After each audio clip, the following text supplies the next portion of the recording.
Good afternoon, ladies and gentlemen, and welcome to another Pace Athletics Alumni Spotlight, presented by New York-Presbyterian, the official healthcare provider of Pace Athletics. Today, I'm joined by 2017 Pace graduate, Austin Mofunanya. Austin, thank you very much for joining us. It's my pleasure. Austin, you played 2 years of men's hoops at Pace. You transferred in from the junior college route. Why don't you kind of just talk about, to start here, talk about how you ended up at Pace, kind of what that process was like, and then kind of your experience, as a setter. I had a great experience at Pace. It's one of the best 2 years of my life, honestly. I ended up there because I had a lot of D2 offers. I just did my research on the leagues around because I was pretty sure for me to graduate from my junior college, well, I didn't graduate, I transferred in to Pace for 48 credits. For me, I was obviously looking to try to go D1, but with the credit situation and graduation, it wouldn't have been possible at the time. So then my final decision came after when I went on the visit with Coach Harris and Coach Heelan. Then I seen the facilities at Pace. It was beautiful. Campus was beautiful. It was a nice campus. It had such a friendly feeling. It was a new situation, new team, new coach. So I wasn't have to go sit behind anybody. I was gonna come and play right away. Everything was perfect and it was close. It was in NE10. NE10 is the best league on the East Coast. It was a win-win for me. So it was kind of easy when I made my final decision to go to Pace. After Pace, you went overseas. You've been all over the place. You've been in Norway, France, Spain. You played a little bit in Iraq. Why don't you kind of talk about, once you graduated from Pace, what was the process like to get signed by a team? How did that go? What were the challenges? What was that process like?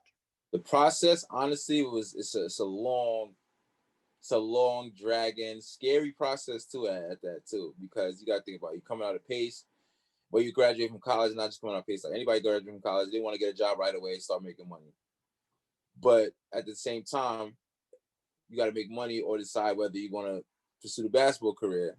So with me, it's like I had to get a job, and on top of that, still work out all the time. So mix both in with making money to have money in your pocket and then working out until you finally get to where you need to be. It was definitely tough. Then on top of that is the waiting game. You have to wait. I didn't sign until maybe August, September, but a lot of people go the whole time waiting and never get signed. So it's like, am I doing this for no reason? Am I doing all this? Like what to do? So it's a gamble. You got to bet on yourself and gamble it. And if it comes, it comes.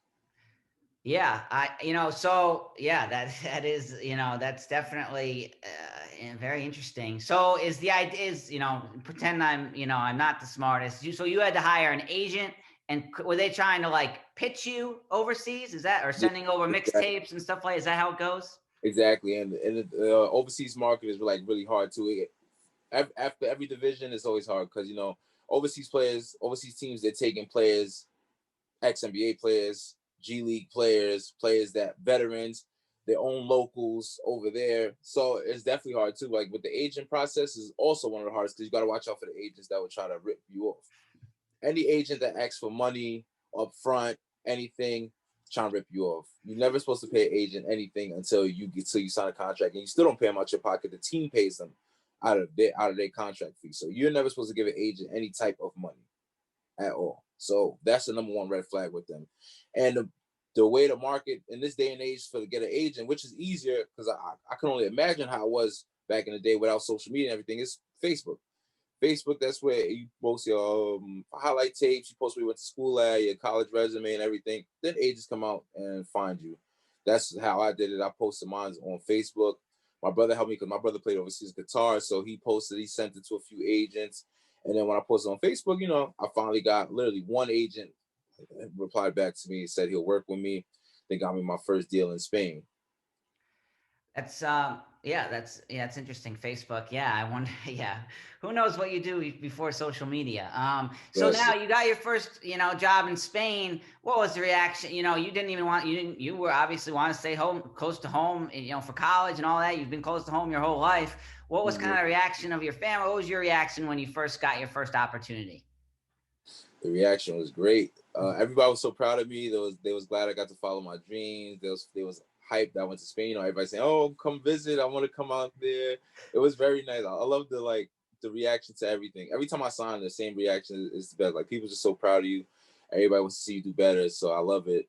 But like you said, it's bittersweet because you're leaving. Now you're going to another country where no one speaks English. Everything is hard. Everything's just different. Everything in Europe is like completely different. It's not like you're there for like 2 weeks, 3 weeks, or months. You're there for about 10 months. So it's like a long term. Now, would you say the language barrier was the hardest part of it, or were there other? What were the biggest challenges? The language barrier. It was definitely the hardest part. Like, I couldn't think about we had 4 Americans on our team, so that made it the easiest, and we all stayed in a hotel together. We're literally like one floor each from each other, so we ate together. All meals was in the hotel, so we ate together. We always spent the time with each other. So I can only imagine like players that go to teams and they're the only American for their first year, and no one really speaks English. Like, our coach barely spoke English. The owner of the team barely spoke English. His daughter spoke the clearest English, so she had to come around. But she worked too. She had to come around and be the translator most of the time for us. So that was the hardest part, getting out the airplane. Everybody's trying to talk to us, but no one really knows English. And then they're just telling us using Google Translate. Literally, we're on our phones, Google Translating the whole time, trying to speak to them. That's interesting. That's interesting. Now, was there any apprehension? You went to Norway, Spain, you were in France. Was there any apprehension heading to any of those places? I guess once you go to Spain, right out of college, maybe, you're good. Like, you figured out this, the language barrier, you figured out how you're going to acclimate yourself. Were you nervous about any of the stops you were going to make or leaving at any point? Definitely nervous about leaving because, I don't like planes at all. Coach Hanlon will tell you that. Even when we went to Florida, I hated planes. So, being on the plane for about 8 hours, 9 hours, 10 hours is just like, oh, it was crazy. So I was nervous about that. I had my first year jitters. Like, oh, I'm finally professional. So, and then of course, like, everybody has dropped sometimes. So there was a moment where I was playing bad in Spain. So, that was bad too. I was playing bad, maybe for like about my first 2 weeks. It's basically like the welcome to overseas life.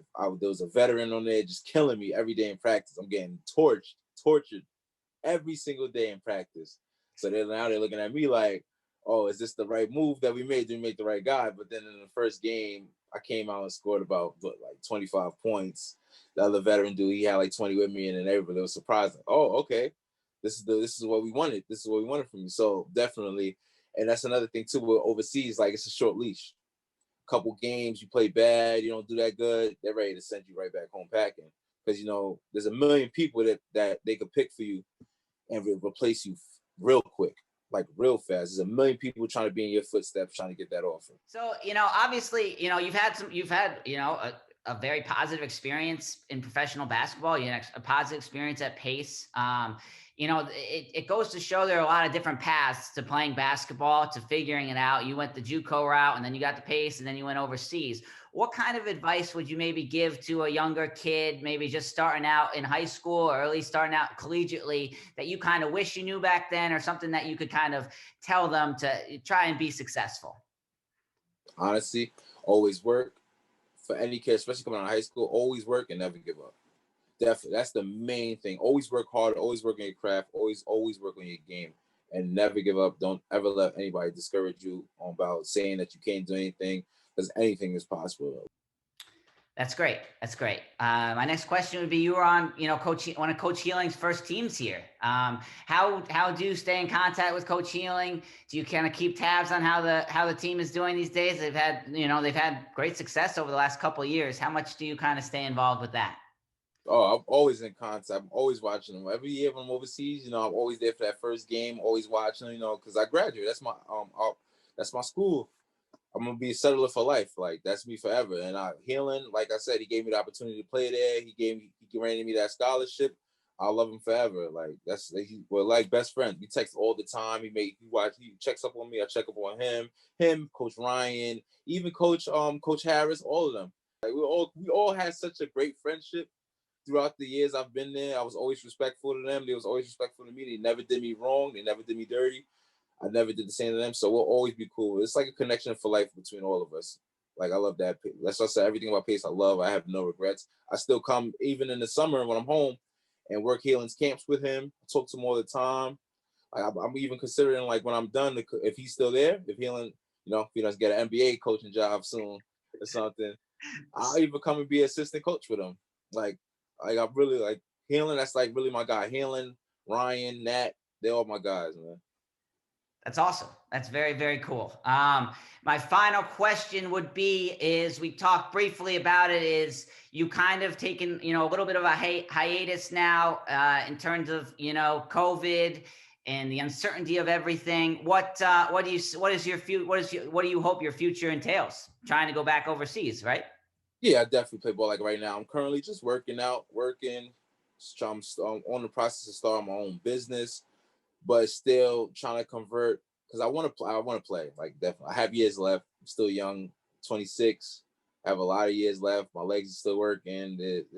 Everything is good. So I want to play. Agents are still reaching out for me to play. I just want to take the right deal, do it the right way. Especially, I don't want to go catch COVID, bring it back to my family. It's just a lot to go. So if I get the right situation, I'll definitely do it. But if not, like no rush. At the end of the day, this year more so of like a takeoff year for everybody because there's a lot of people still home that hasn't played this year.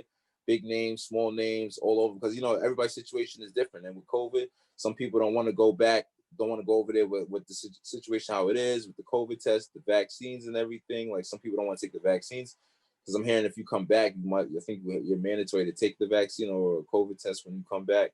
So it's just the situation right now. We just got to see how it goes on. But as of right now, like I told my age, I'm available. If the right deal comes up with everything, I'll take it.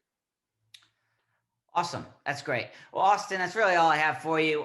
Thank you very much for joining us, and hopefully we can do it again. Definitely, anytime.